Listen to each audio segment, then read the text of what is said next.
लेकिन आज भी कई लोग अपने परिजनों को ढूंढ रहे हैं। तो सरकार को इसमें नाकामी किसकी रही, स्टेट गवर्नमेंट की रही, किन की रही, जिम्मेदारी किन की थी, कौन आयोजन वह करवा रहे थे, कौन अधिकारी थे, इनके खिलाफ भी इस मामले में कार्रवाई, सरकार को बड़ी कार्रवाई करनी चाहिए, ये मैं मांग करता हूं। सभापति महोदय,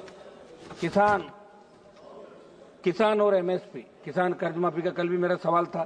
सभापति महोदय, जो कृषि बजट आप लाए उससे शायद 2 गुना 3 गुना किसानों पर कर्जा होगा देश के अंदर। 33,52,446 करोड़ का कर्जा देश के किसानों के ऊपर है। मैं मांग करता हूं कि आप इस कर्ज को माफ करें।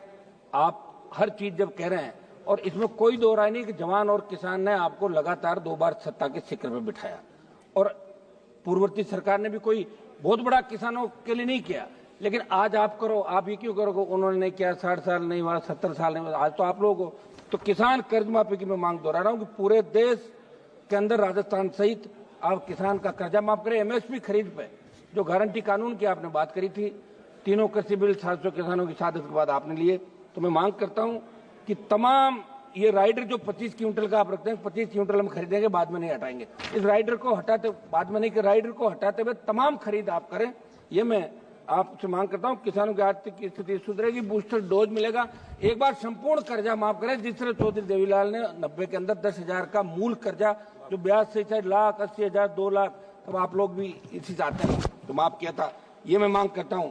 सभापति महोदय, अग्निवीर जो लेके आए, निश्चित रूप से देश के अंदर हमारे जवानों के अंदर जज्बा था। बहुत रैलियां, मेरा घर स्टेडियम के सामने नागौर के अंदर बच्चे दौड़ने के लिए आते थे, शेखावाटी के अंदर, हरियाणा, यूपी, पंजाब, लेकिन अग्निवीर आने के बाद जो सेना के अंदर क्रेज था जाने का, वो खत्म हो गया। मंत्री जी, आप मेरी तरफ देख रहे हैं, इसके अंदर आप करें कि हमारे बच्चे सेना के अंदर जाएं। और इन्होंने, रक्षा मंत्री जी ने एक बयान दिया कि अग्निवीर को लेके जाने की इच्छुक युवाओं और सेना के सम्मान को हम लोग बहुत रख रहे हैं, और लिखा कि अग्निवीरों को कार्यमुक्त होने के बाद कौशल प्रमाण पत्र दिया जाएगा। तो कौशल प्रमाण पत्र के लिए सेना के अंदर थोड़ी जाते हैं। हमारी जो सेना है, वर्ल्ड की सबसे नंबर 1 सेना, थल सेना, हमारी एयरफोर्स, हमारी नेवी। तो मैं मांग करूंगा कि अग्निवीर की योजना को समाप्त करके पूर्व की भांति सेना भर्ती रैलियां चालू की जाए। और हमारी आई रेजिमेंट का मामला, हमारे अलवर से मंत्री जी आते हैं, गुजर रेजिमेंट का मामला, तमाम रेजिमेंट जो पहले यहाँ देश के अंदर थी, उन रेजिमेंटों की पुनर्स्थापना करें, नई रेजिमेंट बनाए जो लड़ाके देश के अंदर, जो मार्शल जातियां हैं वो चाहती कि हमारी रेजिमेंट भी सीमाओं पर लड़े, तो उन रेजिमेंटों की स्थापना भी आपको करनी चाहिए, ये मैं मांग करता हूं। सभापति महोदय, हमारे राजस्थान के अंदर पेपर लीक के मामले बहुत हुए पूर्ववर्ती सरकार के समय, और अब भी एक आध पेपर लीक की घटनाएं हुई। एसआई भर्ती जिसके अंदर आरपीएससी के एक सदस्य को पकड़ा और 50 ट्रेनी एसआई जेल के अंदर, उनमें कुछ की जमानत हो गई।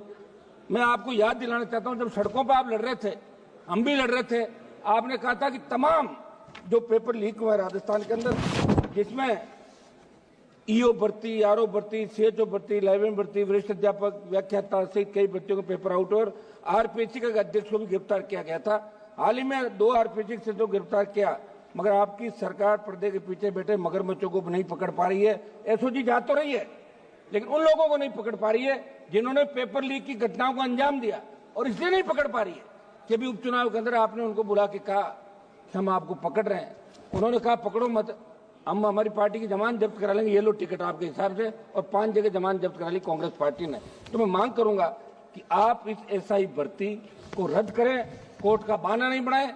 आपके नेताओं की डिमांड थी, स्वयं मुख्यमंत्री सड़कों पर कह रहे थे कि हमारी सरकार में तो हम एसआई भर्ती रद्द करेंगे, तमाम उन भर्तियों को जिनके लोगों को पकड़ा रद्द करके एक नया संदेश राजस्थान और देश के अंदर दें। सभापति महोदय, सीबीआई के मामले को राजस्थान के हमारे बहुत चर्चित मनोहर राजपुरोहित अपहरण की जांच हाईकोर्ट के निर्देश के बाद सीबीआई ने अभी तक शुरू नहीं की। लंबे संघर्ष के बाद लवली कंडारा एनकाउंटर की जांच तो शुरू हो गई, सीबीआई ने कर दी, लेकिन बाड़मेर जिले के कमलेश प्रजापति फर्जी एनकाउंटर की जांच के अंदर कुछ नेताओं के नाम आ रहे हैं, वो जांच सीबीआई ने अभी चालू नहीं की। हम चाहते कि इसमें क्या कार्रवाई सदन को मालूम पड़ना चाहिए। जोधपुर में अनिता जाट हत्याकांड के मामले में स्टेट पुलिस द्वारा चार्जशीट दाखिल करने के 5 दिन बाद सीबीआई ने एफआईआर दर्ज की है। मैं बात इसलिए कह रहा हूं कि सीबीआई पर लोगों का भरोसा है, इसलिए सीबीआई राजस्थान से जुड़े तमाम मामले जो दिल्ली में पेंडिंग है, हमारे 4 मंत्री राजस्थान चाहते हैं, स्वयं लोकसभा अध्यक्ष भी राजस्थान चाहते हैं, मैं उनको भी कहना चाहूंगा कि सीबीआई के मामले के अंदर त्वरित अनुसंधान होकर दोषियों के खिलाफ कार्रवाई करें तो कड़ा संदेश अपराधियों के अंदर जाएगा।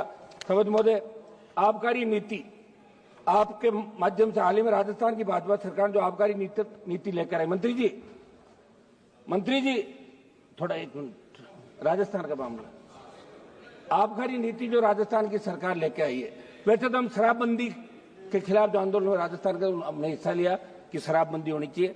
शराबबंदी आप बार बार कह रहे हो कोई आर्थिक स्थिति ठीक नहीं है, बड़ा रेवेन्यू मिलता है, बंद नहीं कर रहे हो, तो आप इतना तो कर सकते हैं कि जो आबकारी नीति आप ला रहे हैं उसके अनुसार अलग अलग दुकानों के स्थान पर समूह को ठेके दिए जाएंगे। वही रेड पार्टियां पुरानी बांधी, वही शराब माफिया पनपेगा राजस्थान के अंदर, मुश्किल से मुक्त हुआ है राजस्थान। इसलिए मैं मांग करता हूं इस आबकारी नीति को समाप्त करके एक्स आर्मी जो रिजर्वेशन दुकानों के अंदर रखा, हजारों लोगों को रोजगार मिलेगा, उनका रोजगार छीन के कुछ समूहों को ठेके आप नहीं दे। आबकारी नीति के अंदर बड़ा खेल हुआ है।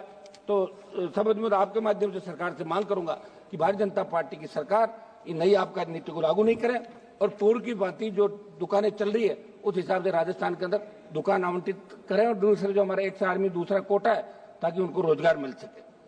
सभापति महोदय, उत्तर प्रदेश के अंदर आबकारी नीति के अंदर बदलाव राजनाथ सिंह जी ने किया था, पहले भी वहां ऐसा चलता था और आपकी सरकार ने भी वहां दुकान देने का काम आपकी सरकार ने किया, इसलिए आप अपनी सरकार के उस निर्णय को बदलने का काम नहीं करें। सभापति महोदय, निवेश के अंदर प्रधानमंत्री जी राजस्थान में विसर्जन राजस्थान नाम के कार्यक्रम का उद्घाटन किया। मैं आपके माध्यम से सदन को बताना चाहता हूं कि प्रदेश में उद्योगों से जुड़े निवेश लाने के लिए इस तरह का कार्यक्रम किया गया, अरबों रुपए खर्च करके इसका प्रचार किया। एक तरफ, दूसरी तरफ राजस्थान राइजिंग से प्रदेश में निवेश की तैयारियों के बीच 20% निर्यात घट गया। कारण यह कि भारत सरकार के कस्टम विभाग के बड़े अधिकारी ने राजस्थान में बार बार जांच आपत्तियों के नाम पर व्यापारियों को तंग करना शुरू कर दिया था। सभापति महोदय, महंगाई के बारे में बताना चाहूंगा कि सरकार ने अभिभाषण में आत्मनिर्भर भारत और अर्थव्यवस्था के विकास की बात की, लेकिन जमीनी हकीकत कुछ हो रही है। महंगाई चरम पर, आम जनता की क्रय शक्ति लगातार घट रही है। खाद्य पदार्थों, ईंधन, रसोई गैस, दवाओं की कीमतें आसमान छू रही है। पेट्रोल डीजल के दामों में लगातार बढ़ोतरी हो रही है। 2014 से 24 के बीच अंतर्राष्ट्रीय बाजार के अंदर प्रति बैरल क्रूड ऑयल की कीमतें घटी थी, लेकिन आपने फिर भी 100 रुपए से ज्यादा पेट्रोल डीजल पे कीमत आप ले रहे हो, तो आम आदमी को आप राहत दें, वो आपका मतदाता है, ये मैं मांग करता हूं। सभापति महोदय, फसल बीमा, सबसे बड़ा घोटाला फसल बीमा के अंदर हो रहा है। अब आपने एक नया कर दिया क्रॉप कटिंग, और अगर फसल आपने बो दी और उगी नहीं तो उसका ही आप उनको बीमित कर रहे हो। जो खड़ी फसल है उसको भी श्रेणी के अंदर लिया जाए और फसल बीमा कंपनियां जो है, हम दिशा की मीटिंग के अंदर बुलाते, दूसरे उसमें बुलाते, कोई आता ही नहीं, कोई सही जवाब नहीं देता। तो फसल बीमे का, प्रधानमंत्री फसल बीमा का जो आप प्रचार कर रहे हो, प्रत्येक व्यक्ति को राहत मिले, प्रीमियम लेने के बाद उसका हक भी बनता है। इस दिशा में फसल बीमा में सुधार आपकी सरकार को करने चाहिए। सभापति महोदय, ये जो क्लेम कई लोग फर्जी तरीके से उठा रहे, एक रिपोर्ट के मुताबिक इन दिनों जिले के 8 मेरी गांव में 2000 खेतों का 300 करोड़ का क्लेम फर्जीवाड़े से उठा लिया। ये प्रधानमंत्री जी फसल बीमा योजना की सार्थकता का लाभ असली। एक मिनट साहब सुनो, 1 मिनट में समाप्त कर रहा हूँ सभापति जी, 1 मिनट सभापति जी, 1 मिनट, आधा मिनट, एक विषय हो रहा है मेरा, इस पे फसल बीमा पे नए सिरे से करें।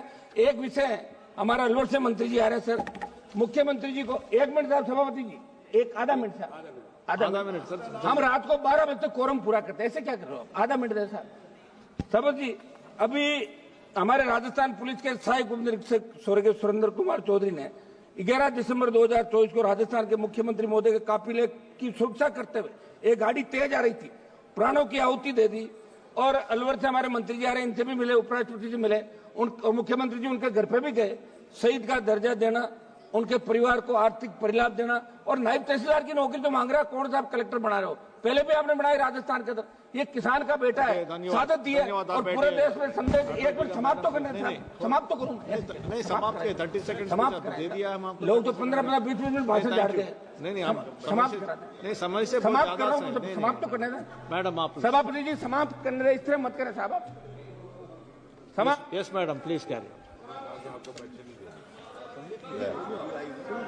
सभापति महोदय,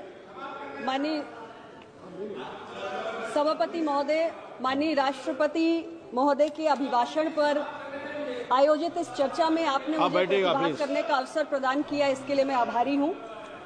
माननीय राष्ट्रपति जी